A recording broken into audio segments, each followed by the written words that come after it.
Greetings, everyone. This is Rock and Roll Spot coming at you with the Weekly Comic Roundup. We've got a actually pretty decently sized haul of DC books this week, so let's kick things off with Detective Comics number 1090. So, this is the, of course, as with all of the all-in branded DC books, this is new new story arc, new creative team. So the issue opens 3 weeks from now. Batman is in a room with a bloody person that's apparently restrained to a chair, asking who the person is in the chair. He calls Oracle for assistance, but his adversary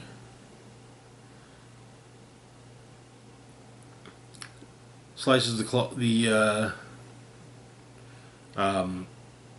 antenna in Batman's ear, basically, and wants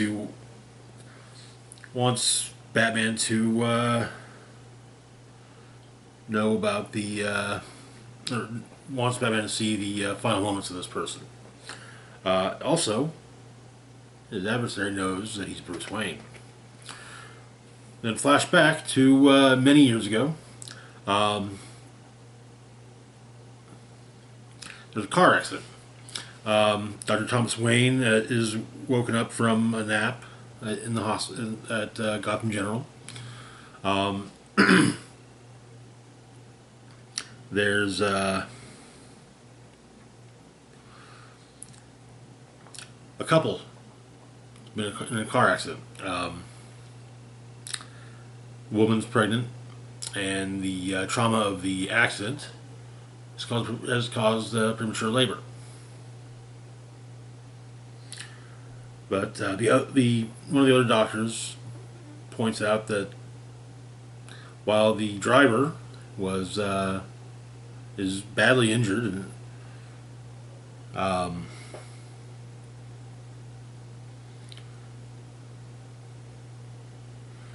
significant internal injuries,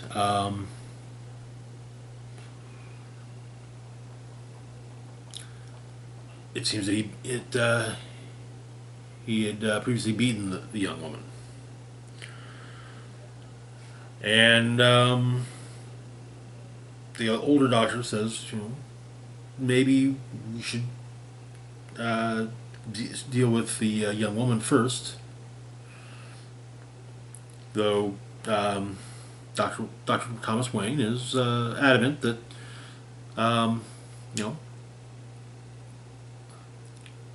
the more severe injuries are take precedence, and Dr. Wayne opts to pretend that the conversation that he had with the older doctor didn't happen.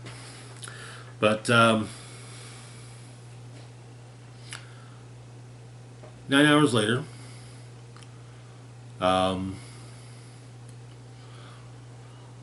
the driver of the car will recover. Thomas Wayne says he's a little exhausted. Also, he asked about the other patient. Mother and baby are doing well. But the mother asks that the driver of the car be told that the baby died. And the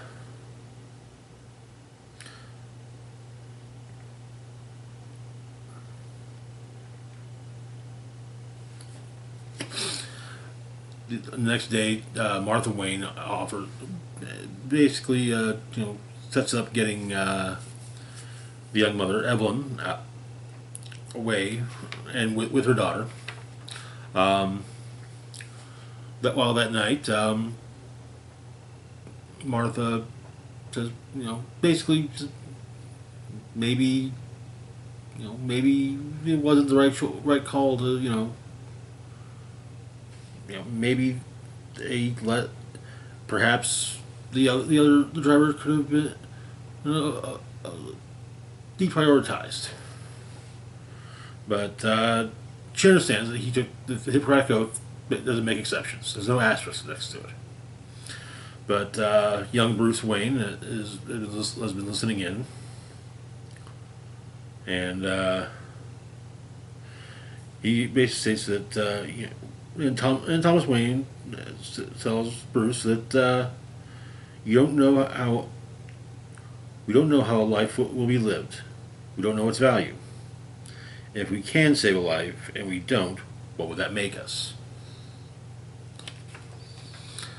In the present, Batman's patrolling in Gotham. There's gunshots near Williamson and Fifth. Apparently, a teenager was in the midst of looked like knocking over a convenience store. Shot the clerk. And in fact, he calls the ambulance because he thought the safety was on, but Batman bursts in the window and hits the boy. Batman does what he can to save the old man, puts a tracker on the kid. But the mysterious antagonist from earlier in the issue is watching. Batman finds the kid. Batman's trying to keep up with the kid, but he's getting older. 50 pounds of Kevlar. More knee surgeries than the kid's got knees. The kid's dead in the sewers. However,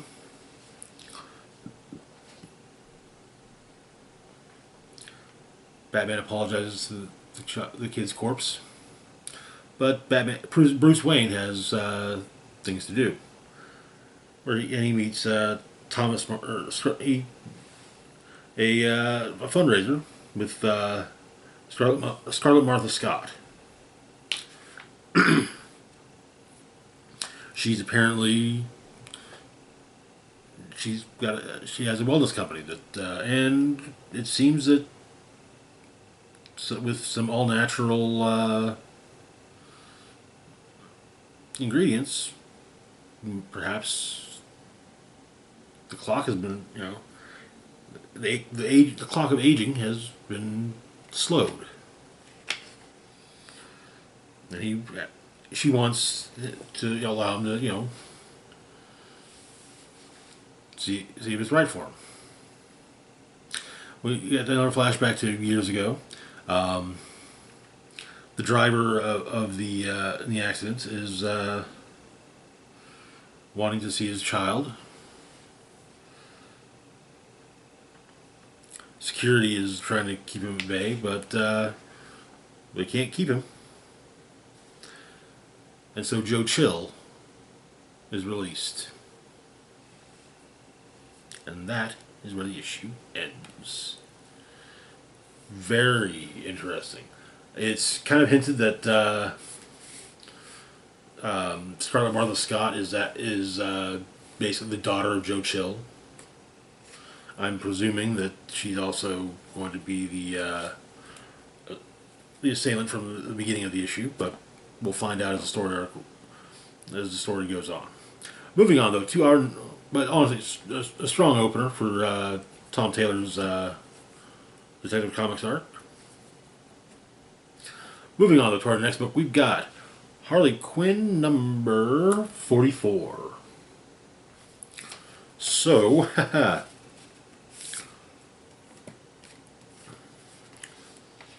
Harley's at an impasse. She's just, everything just does. She's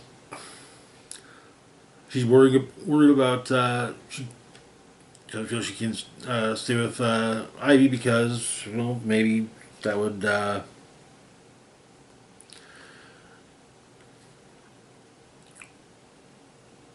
she was if they get too close, Harley could blow up her spot and tip off the people who think that Ivy's a terrorist and want to blow up more than just her spot. Also, there's a brief mention of Harley's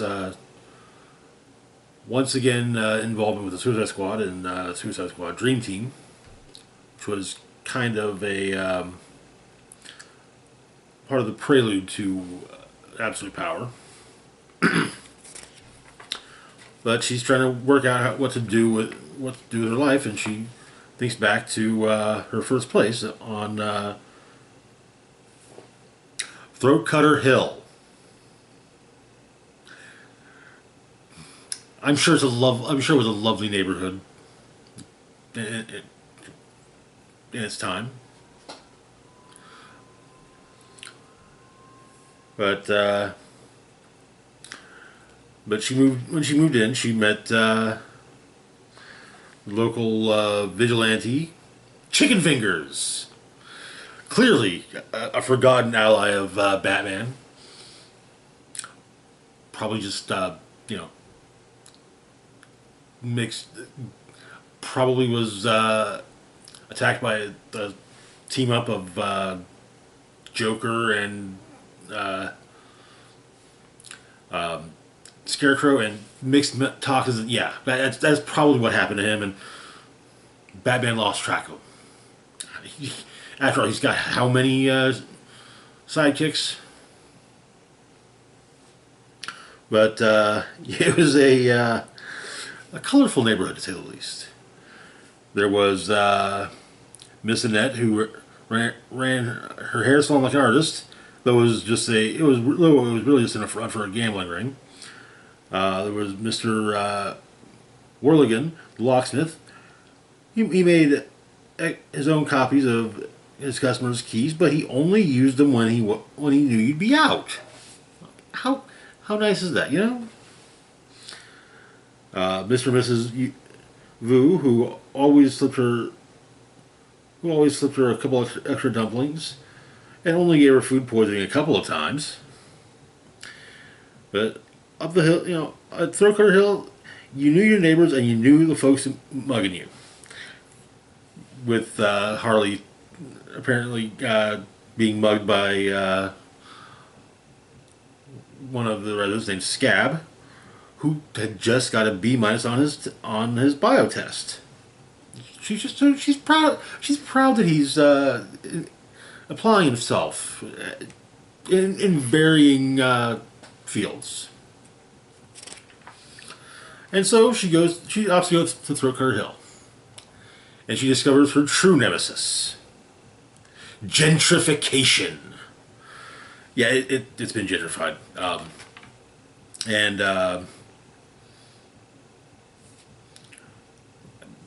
Because of the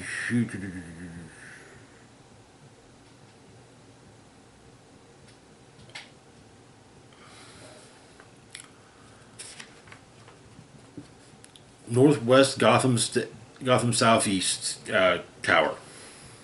Yeah. But she runs into Chicken Fingers and helps him in, and ends up smacking a bunch of the guards of the tower, and runs into the owner of the tower, and is promptly smitten by Althea Klang. But she manages to get a room at a woman who didn't opt to sell her place because grandson's thinks Harley's cute. And so Harley can stay, and she opens up the Harley Quinn Destructive Agency. Now she just needs to, get the word out that she's got a business and maybe she can get some customers.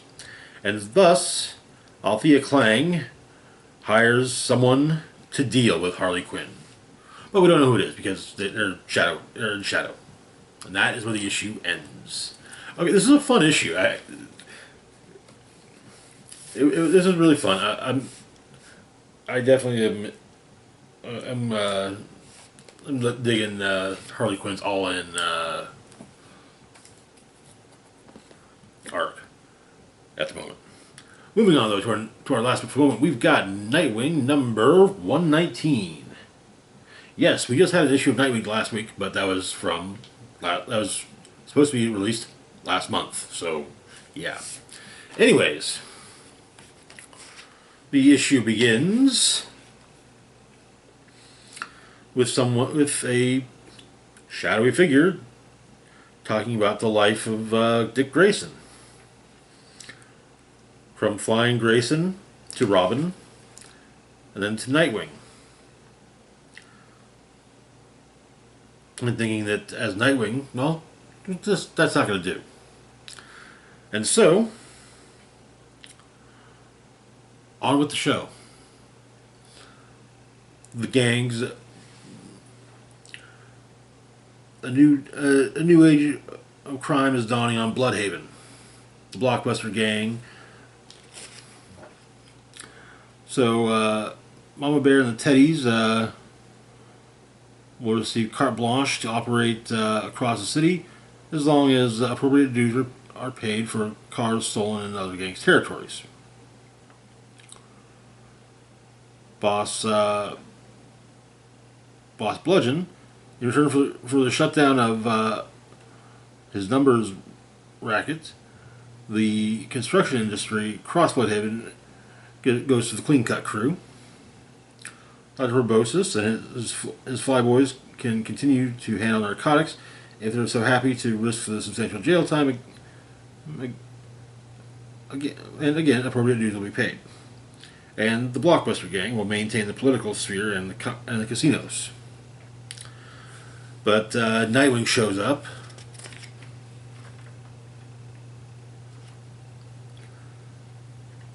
To put the monkey wrench in their plans.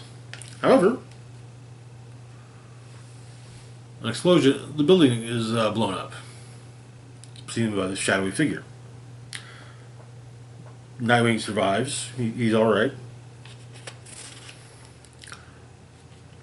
and next day he goes to speak with his sister, the mayor of Bloodhaven, who was already in a meeting with Olivia Pierce, the CEO of Sphere Solutions.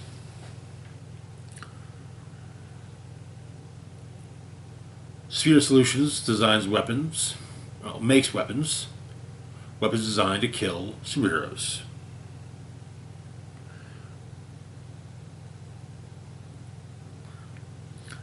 And Dick's heard of her. Apparently, she seems to be, but a bit smitten. Don't be coming between Dick and Babs. And got blueprints, and she's basically gotten the contract to arm the Bloodhaven PD. It's election year, and yeah.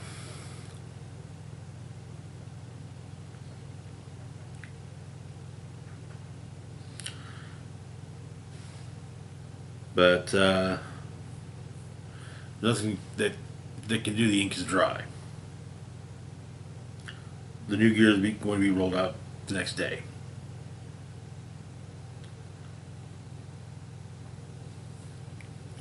And well, the mayor points out that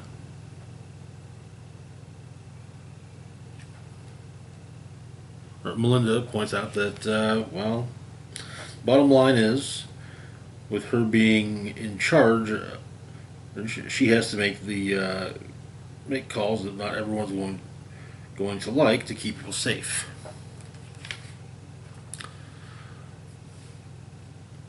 And so, huge gang war because the bosses are all dead. But basically, Nightwing makes deals with all of them.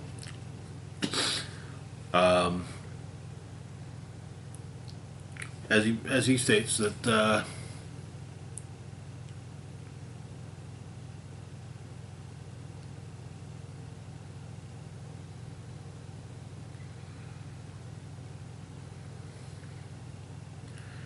one, he suspected someone else,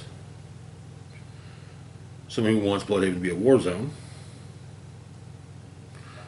But he's gonna find out who killed the bosses, and until Nightwing does, he's not going to bust the gangs. But the end for the gang, on the gangs. No more retaliations, no more turf wars. When other gangs comes for them, call Nightwing. And he made the same deal with all the gangs, so yeah.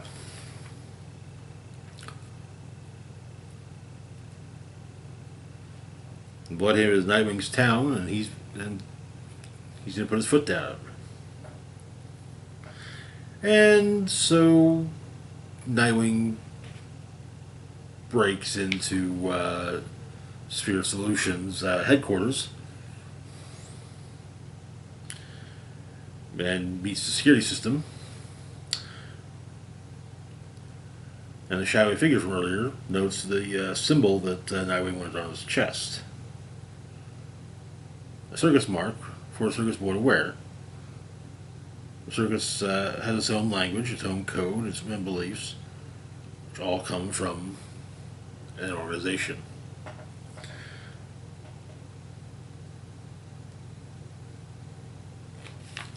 A bird means death. And so the building is more than likely blown up as the issue ends. And the Cirque du Sin, well, the CEO of Sphere Solutions is working with them. Got our mastermind. That, as I said, is where the issue ends. I dug the issue, but it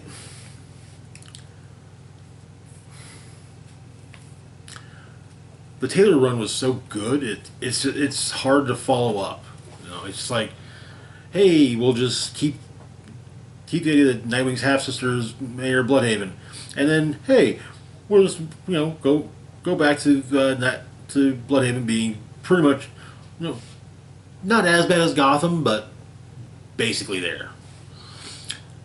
So, I'm hoping it gets better. I'm curious about the Cirque du Sin. So, they got that one going for it. But anyways, that's gonna do it for now. As always, feel free to like, share, and subscribe. Links to my Facebook, Twitter, Blue Sky, Instagram, Mastodon, Patreon, and PayPal can be found in the description box down below. Big shout out to Patreon patron Red Man of the Penis. Thank you so much for your support. It is greatly appreciated. This is Rock and Roll Spock signing off, saying, live long and rock hard.